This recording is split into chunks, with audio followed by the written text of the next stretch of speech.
As usual, I was watching the news at night. Normally, I wouldn't pay much attention, but this time, the footage on the screen froze me in place. The news was showing a video recorded at our school late at night. In the video, 2 flashlight beams were visible in the schoolyard. No one could be seen entering, yet the school's main door was wide open. However, the doors were always locked after school hours, and no one was supposed to be inside. At first, I thought it was some kind of prank. Maybe a staff member had forgotten something and returned to retrieve it. But deep down, I had a strange feeling that something was off. I couldn't shake the curiosity, so the next day at school, I told my friends about it.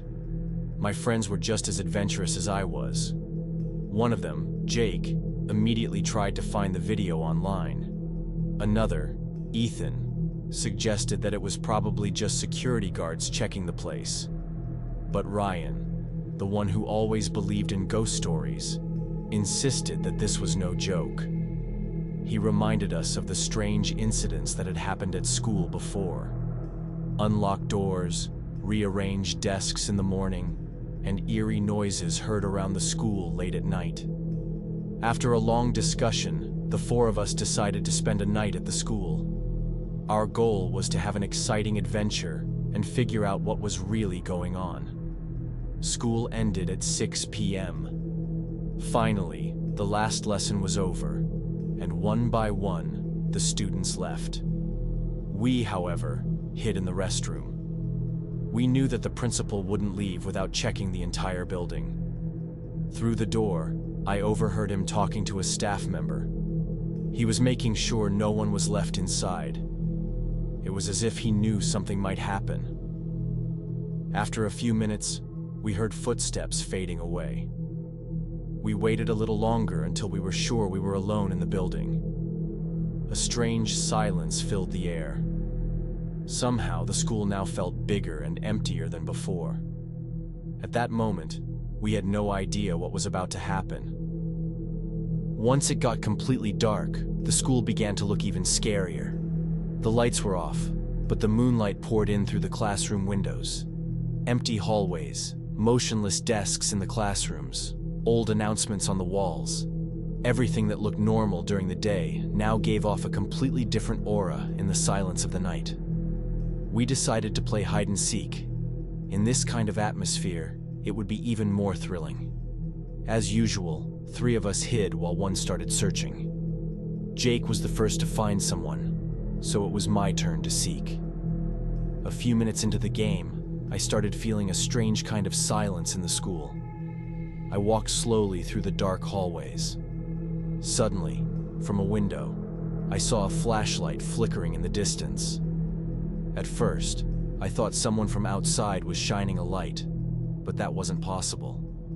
There were no lights in the schoolyard. I ignored it and kept searching. I reached a long, distant corridor. There were many rooms here, perfect for hiding. As I carefully looked around, I noticed something odd. Someone was standing at the end of the hallway. I assumed it was one of my friends. But as I looked closer, I realized something strange. The person was unusually tall. None of us were that tall. I froze for a second, then tried to shake off the creepy thoughts. Maybe it's Ethan just standing there trying to scare me, I told myself. I started walking toward him. With each step, the figure's unusual body shape became clearer. His face was completely covered in white bandages, like something out of a horror hospital movie. Then he vanished. My heart started pounding. This isn't real. I'm just imagining things, I whispered to myself. But before I could calm down, I saw his shadow again, at the end of the same hallway. He was watching me. Everything had gone beyond normal. I tried to suppress my fear and ran back toward my friends. But when I looked behind me, he was still there, standing at the end of the corridor, staring straight at me. At that moment, I forgot everything and ran with all my strength. I was heading toward the school's exit, but the hallway felt endless. A few seconds later, I glanced back again. Now, he was standing exactly where I had stopped moments ago, still not moving. I reached the door, pushed it open with all my might, and burst outside. I was finally in the schoolyard. I took a deep breath, thinking I was safe. But when I looked up at the window, he was still there, on the second floor, staring down at me. Without thinking twice, I sprinted home. Every 10 seconds I looked back, and every time I did, he was farther behind, but still watching me. Even when I was far from the school, he didn't disappear. And when I finally got home, I realized the terrifying moments weren't over yet. As soon as I reached home, I slammed the door shut. My hands were shaking, and my heart was pounding so hard it felt like it would explode. I rushed upstairs to my room and looked out the window. He was there, standing motionless in the yard. I buried my face in my hands, squeezing my eyes shut. This is just my fear playing tricks on me, I told myself, trying to calm down. But when I opened my eyes and looked again, he was gone. I let out a deep breath and sat on my bed. Just then, a knock echoed through the room. The air felt like it had frozen. Who could it be at this hour? Maybe one of my friends? Maybe it was just a coincidence? I didn't open the door. But then, a few seconds later, I heard my mother's voice. "Open the door, son." Her voice made me feel slightly relieved. Without hesitation, I unlocked the door. She stood there, looking at me with worried eyes. "What happened to you? You look so pale." I couldn't tell her what had really happened. No matter what I said, she wouldn't believe me. So I simply muttered, "A dog chased me, so I ran home." She sighed and shook her head before walking to the kitchen. I went back to my room. After that night, I never saw my friends again. I don't know what happened to them. When I went to school, I learned they had disappeared. No one knew where they had gone. It was as if they had been erased from existence. But the worst part is, sometimes, late at night, when I look out my window, I see a shadow standing in the yard, motionless, staring at me, just like that night. And I know, this isn't over yet.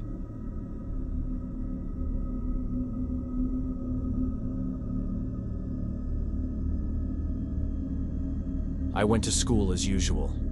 Everything was the same. The morning bell, the class schedule, my classmates. But one thing had changed. Our school principal. The old principal had retired, and a new one had taken his place, surrounded by various rumors.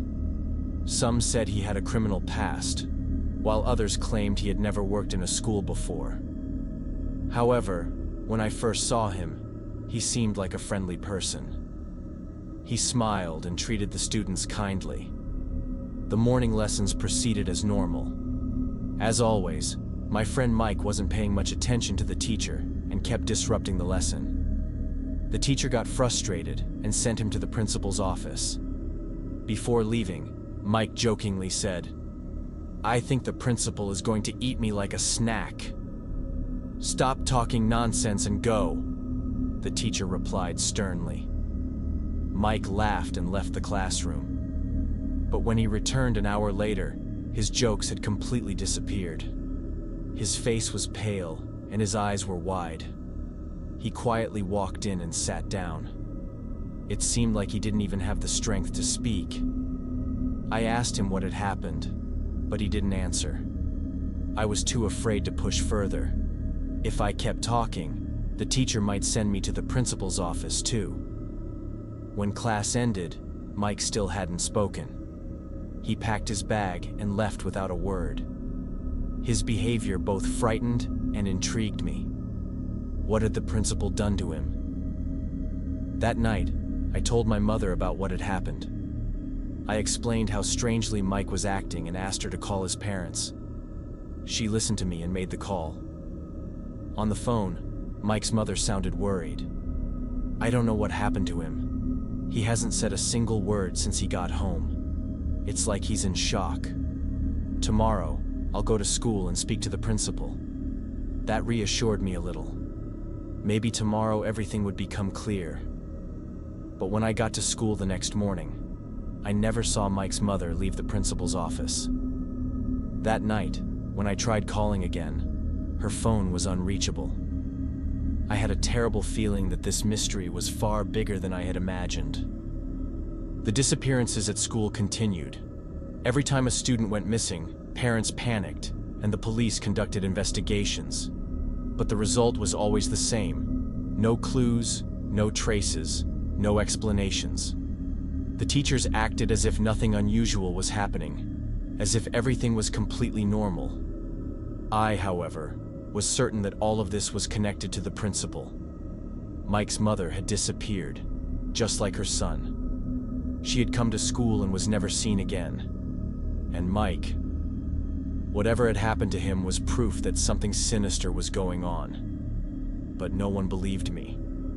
Even my own mother dismissed my concerns, saying, "You've been watching too many horror movies." But one day, something happened that confirmed all of my suspicions. That day, in math class, I made a mistake on a problem. The teacher saw it, but instead of correcting me, he silently picked up the classroom phone and called someone. I couldn't hear what he said, but his tone was short and firm. After hanging up, he turned his gaze toward me. "The principal wants to see you." My whole body froze. This was the moment I had feared, but I wasn't ready. The other students were staring at me. It was as if they were holding their breath. They knew. Most of the kids who went into the principal's office never came back. I stood up and slowly walked toward the door. As I walked through the hallway, my heartbeat pounded in my ears. But instead of being led to the principal's office, his assistant took me in a different direction. I was taken to the old laboratory section of the school, a place no one ever went. When the door opened, a cold, dark air rushed out. The moment I stepped inside, a strange smell hit my nose. At first, I didn't recognize it, but then I understood. It was the smell of blood. The principal stood in the room, staring at me. The friendly expression he used to wear was gone. "Lie down here." My eyes darted around the room. There were several beds, hospital beds. Metal cabinets lined the walls. One of the cabinet doors was slightly open, and inside, my breath caught in my throat, glass jars, and inside those jars, human organs.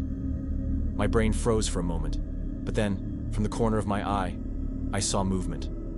A shadow behind one of the beds. Slowly, I pulled back the curtain. It was Mike. But he wasn't the same Mike I used to know.